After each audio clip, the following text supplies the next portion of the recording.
In His Shadow by meniekeime, Chapter 20. The Need for Change, Draco's Point of View.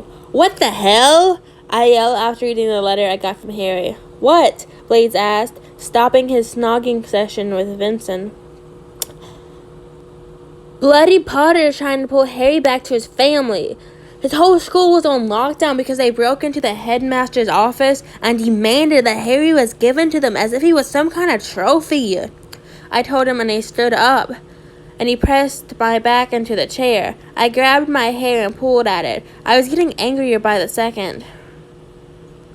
You need something to punch? He asked, and I nodded. As an alpha, I sometimes had ankle issues, and I found out hitting something helped a lot. Vince, can you go get the training stuff?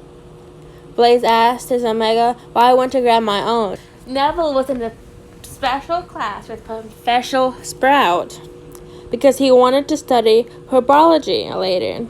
For my future, I planned on getting a spot in the ministry like my father. That had been my dream since I was small. I would have to get Neville at 5, leaving us with 2 hours of training.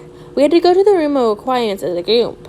Vince holding tightly onto Blaze. He had never fit the perfect omega image, so he had been a victim of bullying in the school until Blaze and Greg heard about it, and they had kept Vince close now whenever they went. Because after they had beaten up the bullies, Dumbledore hadn't punished the bullies. No, he told Vince to lose some pounds. How could he even have... Oh, that man! And he threatened Greg and Blaze with expelling them. They had never been so pissed.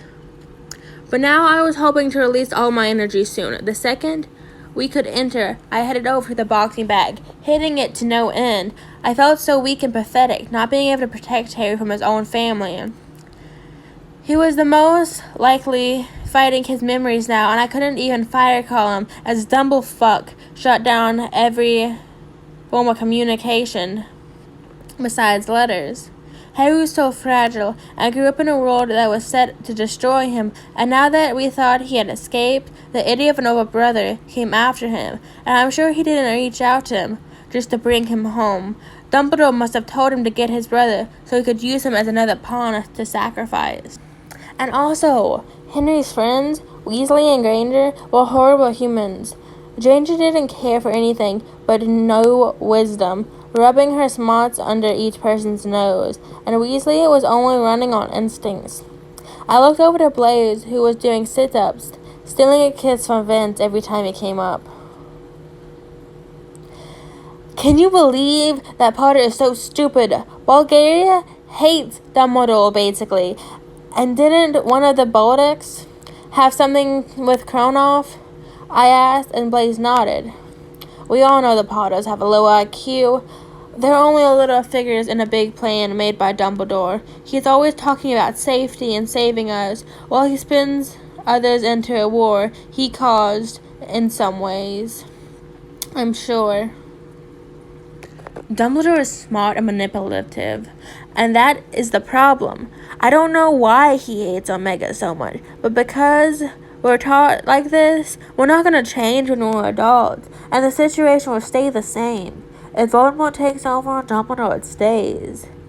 He responded, while Vic stayed silent. He was never one to talk much, whether letting his boyfriend talk for him. He just sat down next to Blaze, motioning for him to go on. I know, we need to change something, but how? I asked, stopping hitting the bag and going over to the weights. Do you remember this group Henry put together, Dumbledore's Fight Club or something like that? We could do something like that, just actually helpful, Blaze suggested. I thought about that. Henry and his group of idiots had tried to overthrow Umbridge in our 5th year at Hogwarts after she started to actually enforce rules on alphas and betas too. The group tried to learn from Henry, who didn't know anything himself, and in the end, half of them went to a dungeon mission, broke into the ministry, and stole something for Dumbledore. They did nothing against Umbridge. They just bragged about it for the next year. I mean, the idea as a base was not bad. It was just lacked in quality. And a light bulb went off in my head. Blaze, where are Pansy and Luna? In the room snagging. Why?